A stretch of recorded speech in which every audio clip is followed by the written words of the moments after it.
Come here, child. Come sit beside me. Tonight the wind is gentle, the sky is quiet, and my heart is full of memories. When nights become this soft, old stories rise from the corners of my mind like fireflies. And there is one story you must hear. One story that shaped my life, shaped our people, and shaped the meaning of unity in ways this world has forgotten. I grew up in a village that people used to call the Village of Many Faiths.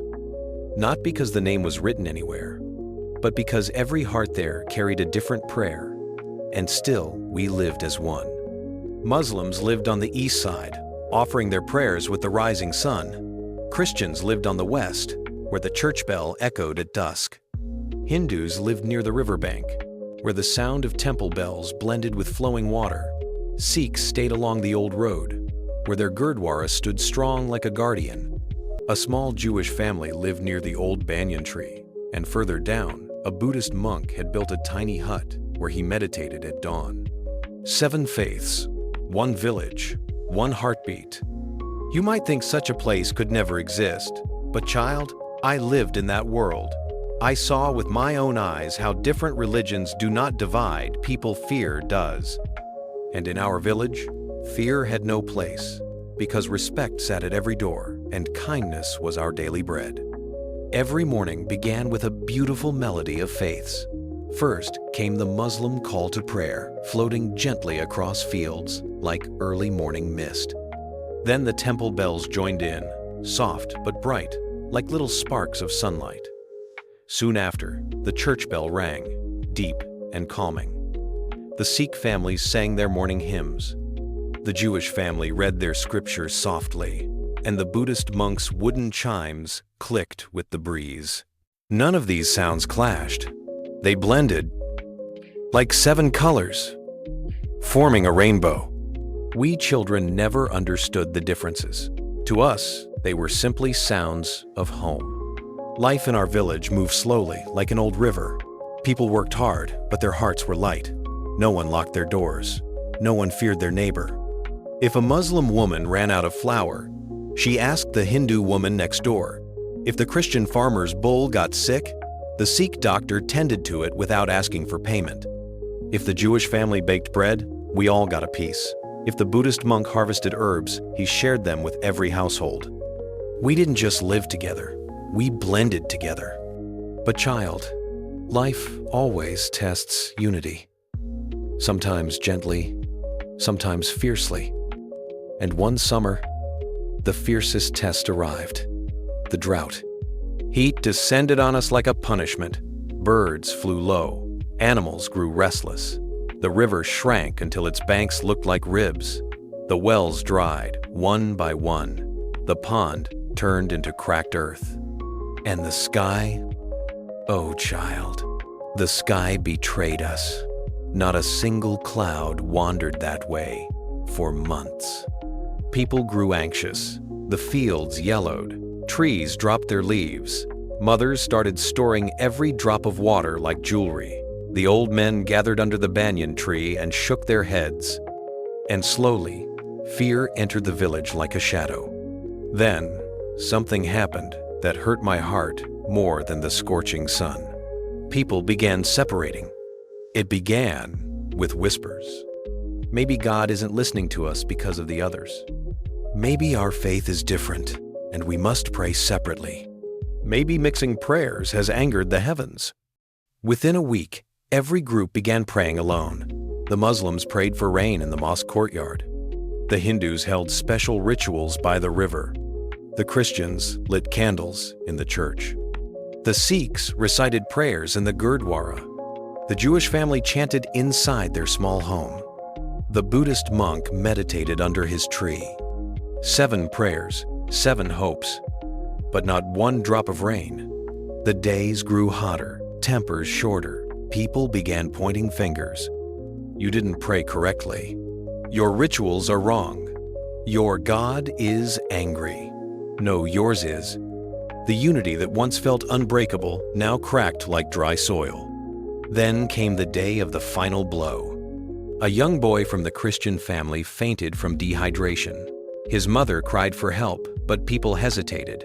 They wanted to help, but they were scared. Scared of losing the little water they had. Scared of wasting strength. Scared that helping someone of another faith might anger their own God. I remember that moment clearly. My grandfather, an old man with a back curved like a bow and a beard white as moonlight, stepped forward. He knelt beside the boy, gave him the last bit of water he had saved for himself, and carried him into the shade.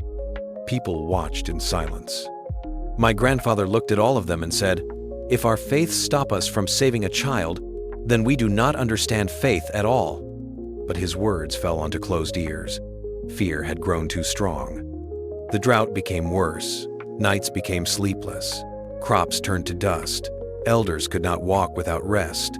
Children grew pale. Even animals cried out. One night, the leaders of every faith gathered at the banyan tree.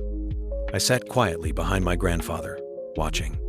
The Muslim imam said, "God does not answer us." The Hindu priest replied, "Maybe he wants to see whose faith is strongest." The Christian father whispered, "Maybe he wants us to endure." The Sikh elder sighed, "Maybe we have offended him." The Jewish father rubbed his forehead, "Maybe we are being tested." The Buddhist monk said softly, "Or maybe we are blind." Everyone looked at him. He pointed at the sky and said, "Rain does not fall on one roof. It falls on all. Why would it come when we have separated ourselves?" A silence spread. Then my grandfather stood up, leaning on his wooden cane, and said in a trembling voice, "You all pray, but no one prays together. You all live, but no one stands together. You all fear, but you do not fear losing each other. If 7 people pull a cart in 7 directions, it will never move. And if 7 prayers rise separately, the sky hears only noise, not unity." No one responded. Pride is a bigger drought than an empty sky. Another week passed. Suffering grew. And then, something happened that changed everything. One evening, a sandstorm swept across the village. The wind howled like a wounded animal. Dust blinded eyes. Roofs trembled. Children screamed. People ran into their homes, shutting windows.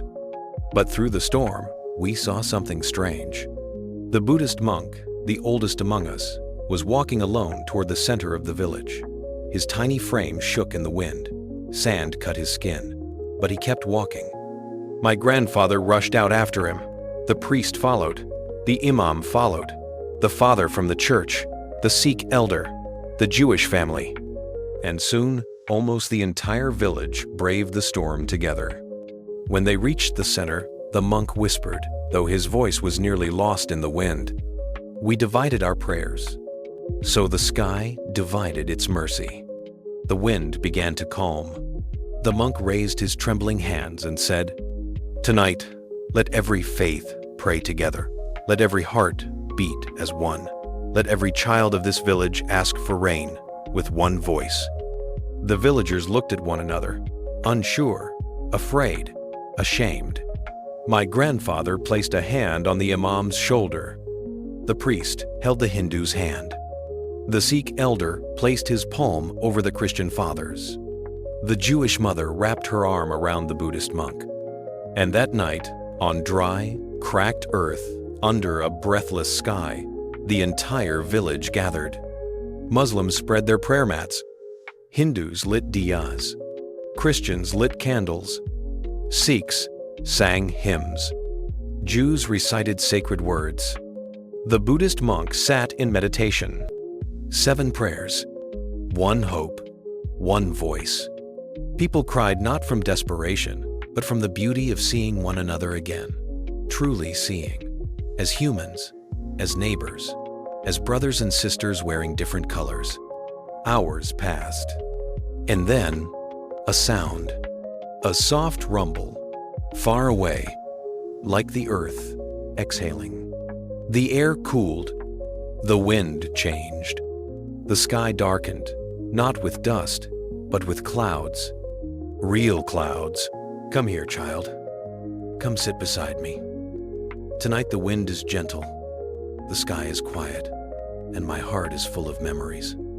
When nights become this soft, old stories rise from the corners of my mind like fireflies. And there is one story you must hear. One story that shaped my life, shaped our people, and shaped the meaning of unity in ways this world has forgotten. I grew up in a village that people used to call the Village of Many Faiths. Not because the name was written anywhere, but because every heart there carried a different prayer, and still we lived as one. Muslims lived on the east side, offering their prayers with the rising sun.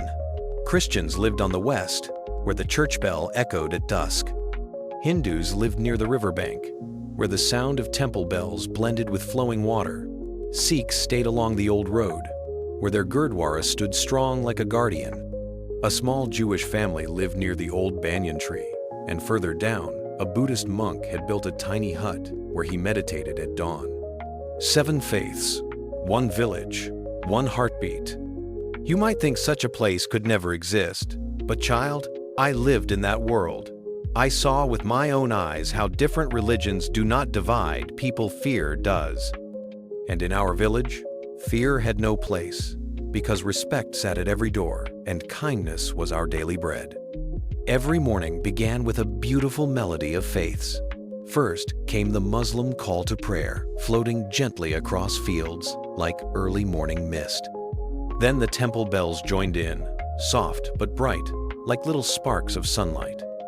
Soon after, the church bell rang, deep and calming. The Sikh families sang their morning hymns. The Jewish family read their scriptures softly, and the Buddhist monks' wooden chimes clicked with the breeze.